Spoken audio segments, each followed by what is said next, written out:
makes you special? What makes it special to be here together? So how is it different, and how are we creating this space together? And also, how do we take these values out into the world? How do we share these with others? So how are we sharing our light that we're creating and kindling here? And so the kids have come up with a lot of different things, such as be kind to each other. One of the big ones was, here we have choice, which I loved. The kids feel really honored, or supported in making choices, not being told what to do. And that we listen to each other, that we respect each other, that we love each other, and that there's this light inside of all of us that is combined together to be stronger when we're in community. So today, we are going to create something together. If you don't have a little square of colored wax paper, raise your hand, like me. And we will, Suzelle will come pass it out. So this little square is not much, but it's colorful. It's kind of like the little flame that is inside of you. And what we are going to do with it is we're going to make 3 folds in it, so don't get too overwhelmed. It's not complicated origami, just 3 folds. And that is going to make a little point of a star. And then those little points will be glued together with 7 other little points to make an 8-pointed star. We could even make some 10-pointed stars if we're really industrious. So then we're going to put those stars on the window, and the light will shine through and shine on all of us. So our light will be added to the sunlight, and that will color our sanctuary as we are here for this month of chalice, or week of chalice days, and month of celebrating the light within us. So this is how you fold, and you can use your hymnal as a hard surface. You're going to just fold it in half this way so that it makes a big triangle. So 2 corners, just line up the corners as best you can. Some people's squares are more perfect than others. This world is not one of perfection, but of good enough. Progress. Working towards bettering ourselves and our squares. Okay. And then you're going to open it back up. So that just made a diagonal crease. Everyone should have a diagonal crease in their paper. And then, whoop, that's just great. And then we're going to make a little kite shape. So you're going to fold in one side so that it goes along that center crease. And then we're going to fold in the other side so that it lines up with that first one, and it's going to make this shape.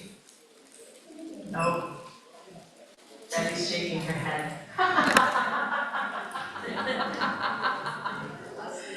And if you don't get it, that is also a-okay. Because some of us shine perfect little triangle beams of light, and some of us shine, oblong, crane-shaped pieces of light.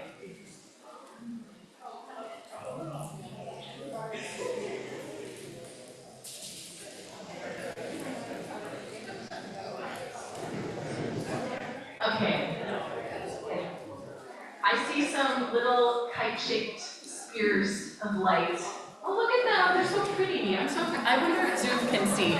So we've made these little things, and people are holding them up, and they're beautiful. I see the light shining through them already. Lovely. No.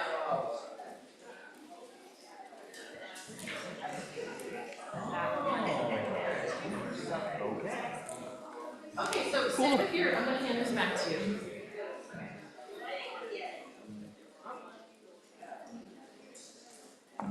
So as you fold, or as you hold your little piece of light, I just want you to take a moment to shine some of your light into this little sphere. And I know some people, this seems a little silly. I see yours, Mary. But you know what? Our intention is really powerful. Our minds are probably the most powerful thing that we have possession of. And so what we put our attention and intention into, that is what grows in the world. So, if you want to, I invite you to join me in imagining your light in your heart. If you'd like to place a hand or two on your heart and you can hold your little sphere of light on it. And just take one long, big breath in.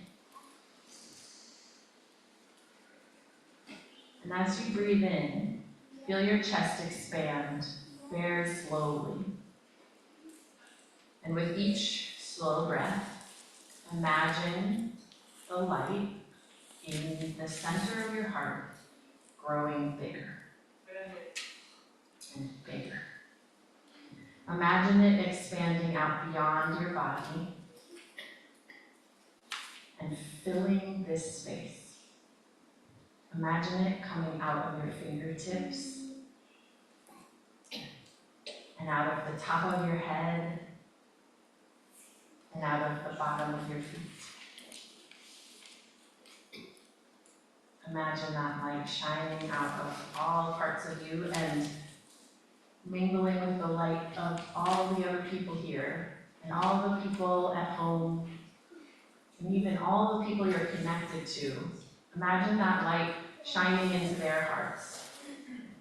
Imagine it shining into the hearts of the people you don't know.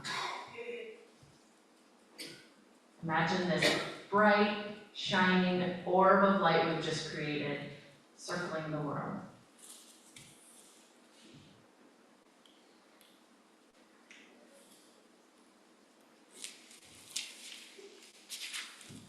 This week, as we go about our days, I invite you to bring this light with you and to share it with those you encounter on your journey.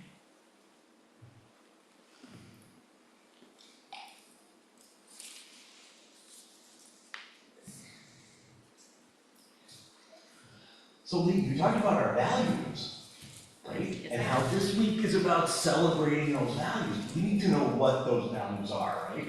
Right. Right. So does anybody know what they are? There's 7 words. Right there. Justice, pluralism, interdependence, generosity, love, equity, and transformation.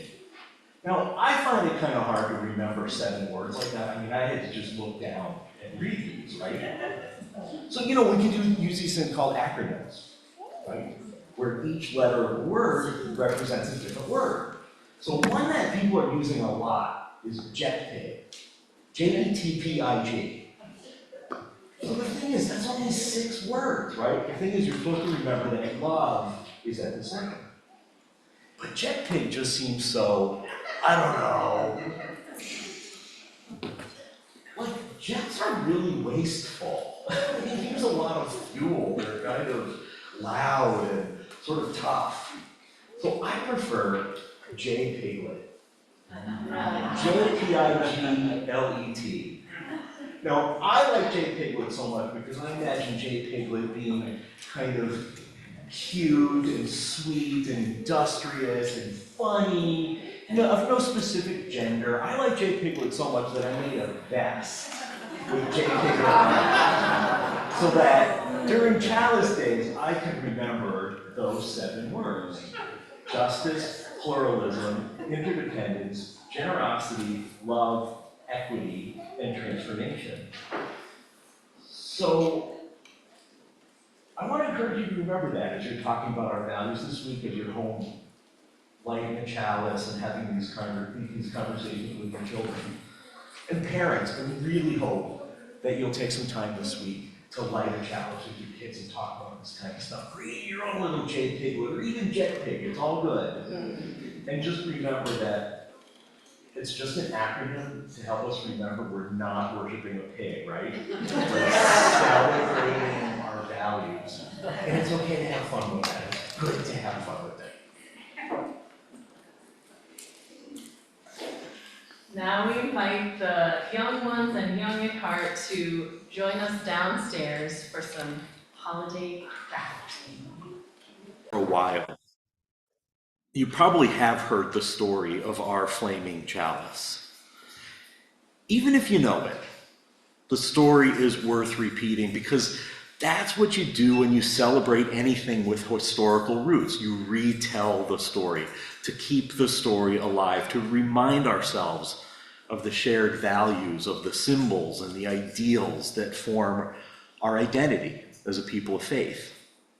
Historian Susan Ritchie once wrote for UU World magazine, originally, the flaming chalice was a two-dimensional image stamped on documents created by the Unitarian Service Committee to help Jewish refugees escape Nazi persecution on the eve of World War II.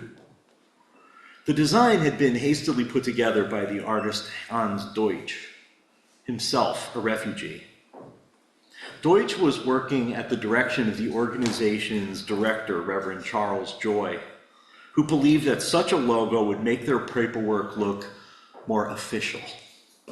Reverend Joy would later claim that the design was reminiscent of the lamps of holy oil used by the ancient Greeks and Romans on their altars, and that the flame itself represented a spirit of helpfulness and sacrifice. There has always been a lack of clarity regarding Deutsch's original intentions, which were possibly not highly developed. So over the following decades, the flaming chalice inside the circle became the logo for the American Unitarian Association. And when in 1961 they consolidated with the Universalist Church of America, the logo morphed into something slightly different. It was two overlapping circles representing the coming together. And the chalice was a little bit off-center, fittingly. And the two-dimensional image was just a logo for the Unitarian Universalist Association of Congregations. But in the 1980s, it began to morph into something else. A few different religious education curricula for children encouraged making chalices out of different materials, like salt dough, like the ones on our altar this morning. And then the inevitable happened. They started putting tea lights inside those little chalices and lighting them at the beginning of their time together. And wouldn't you know it, some adults picked up on that and thought it was really sweet and started doing it before board meetings and then in Sunday services. And, 40 years later, most of our congregations light chalices at the beginning of our services. Not all, though. So slowly, that flat image became a three-dimensional, full-bodied experience, a ritual, symbolizing our commitment to live out the values that we profess. And it makes sense when you think about it, especially in a world where we can turn on LED, fluorescent, or incandescent lights at the flick of a switch. Candles represent so much more than just the small amount of light that they provide. They represent breaking through darkness, gathering to tell stories in the night. For me, few things are more compelling or inviting than a single candle in every single window of a home. Candles are powerful in their imagery, but they're also really fragile. They can be blown out or snuffed out so easily. They have to be protected, like life itself, like justice, like democracy. They have to be protected. There's an old Jewish tale that I first encountered in a book called A Year of Biblical Womanhood by Rachel Held, a writer who died 5 years ago at the age of 37. Now, like many stories that are transmitted from generation to generation orally, there's a lot of different ways of telling this. So this is my telling of this story. Once upon a time, a man struck out on a great but solitary adventure. He wanted to find justice in the world. He was sure that somewhere in this vast world, a just society must exist, like a treasure, lost to most of humanity.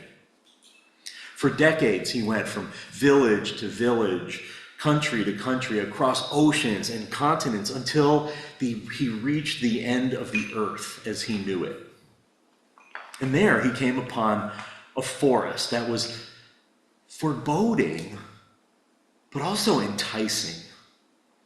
He went into the darkness through the trees, following a path that got narrower and narrower, but no less clear. Eventually, he came across caves and valleys and thieves and witches, all of them calling him a fool, telling him to turn around, telling him justice was impossible to find. But he persisted. Then one day at dusk, finally he came across a small cottage and was drawn closer because of the amazing flickering light that glowed from within. He knocked at the door and got no response. So cautiously, quietly, he pushed the door open and stepped inside. And amazingly, the place was like a TARDIS. It was small on the outside, but ever expanding on the inside. And he saw that it was filled with candles, thousands and thousands of lit candles on shelves that seemed to never end. Some of the candles were tall and new looking, while some others were very short with tiny flames that were about to go out. And suddenly he felt a hand on his shoulder. He was startled to find an old man with a long white beard standing behind him.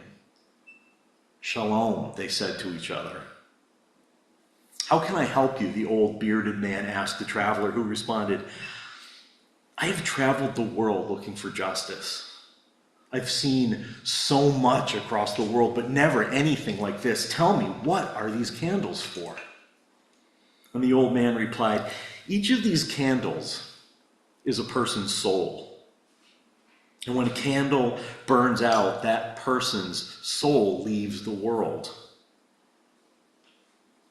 The traveler couldn't resist. He had to ask, even though he knew better. "Can you show me the candle of my soul?"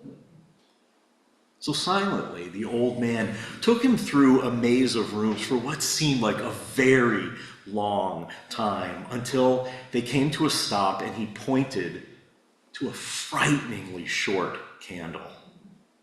"This is the candle of your soul," the old man said before walking away. Now you can imagine the traveler was filled with fear. Was his life almost over? Did he have only days left to live, maybe only hours? Would his life end before he found justice? And suddenly, a few feet away, a candle went out in a sputter, leaving a plume of gray smoke. And then he really panicked. He noticed that the candle next to his own candle was long and fresh. It was new. So he looked around and he didn't see the old man, and he took the long candle out of its holder, ready to switch it with his own. And then he felt a strong grip on his arm. "Is this the kind of justice you're seeking?" the old man asked. Ashamed, the traveler closed his eyes tightly. And when he opened them again, the cottage was gone, and he was alone in the dark forest. It said that he could hear the trees whispering his fate. He had searched for justice in the great, wide world, but never searched within himself. This chalice, these chalices, and the candles within them are symbols of our journey across this wide world as we seek justice. That's not just a logo of an organization. It's emblematic of the values that we seek to cultivate within ourselves, with help from one another. It's as durable and timeless. It's become, over the last 40 years, as durable and timeless as the epic tale of our faith, not just since World War II, but since the earliest theological debates that still define modern faith beyond Unitarian Universalism. This chalice and its flame remind us that sometimes we are the travelers seeking that which we are blind to, that we're driven by fear, that we're shocked by the things we will do in order to protect ourselves. But the chalice also reminds us that we are also the old bearded man protecting the lives of others, naming bad behaviors, calling others and ourselves back to the justice that we seek. This chalice and its flame are the symbol of the light we carry to illumine our way in the world, to bring us back to the right path when we stray. It's a light to find each other, to remind ourselves and each other about what is truly important. Like the candles in the ever-expanding cottage, if we let it go out, our congregation goes out. So I can't help but relate the story of the traveler to H.R. 9495, which passed the U.S. House 2 weeks ago and will go before the Senate when it reconvenes in January. Early on, the bill had universal support across the aisle, because at first all it sought to do was postpone certain tax filing deadlines for Americans and their spouses who've been wrongly detained abroad or held hostage by governments or terror organizations anywhere in the world. And of course, that's good. Everybody wants that. But over the last couple weeks, it's been amended and expanded to give unilateral power to the Secretary of the Treasury to revoke the tax-exempt status of any organization that the Secretary deems to be supporting terrorists. So organizations like universities, news outlets, houses of worship, even entire denominations could be labeled by the Secretary of the Treasury as supporting terrorists. With impunity and no accountability, the Secretary could destroy organizations for helping people get abortions in states where it's still legal, or giving shelter or financial assistance to refugees. To give you an idea of how real this is, in early 2021, organizations like the Union of Agricultural Work Committees and the Union of Palestinian Women's Committees were labeled as terrorist organizations.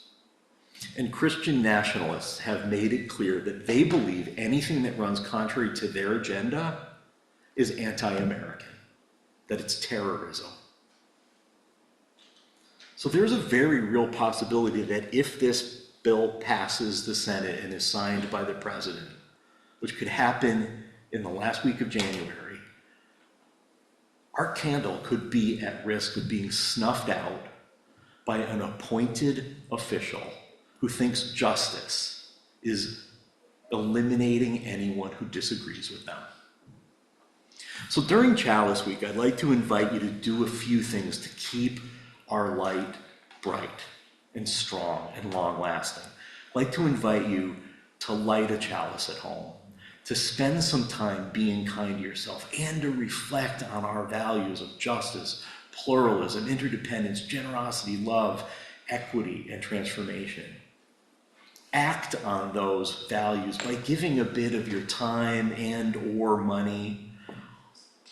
Share a meal with people you love, people who inspire you to be your best, who challenge you to live your values, and support justice through your actions. Because as George Bernard Shaw wrote, life is no brief candle.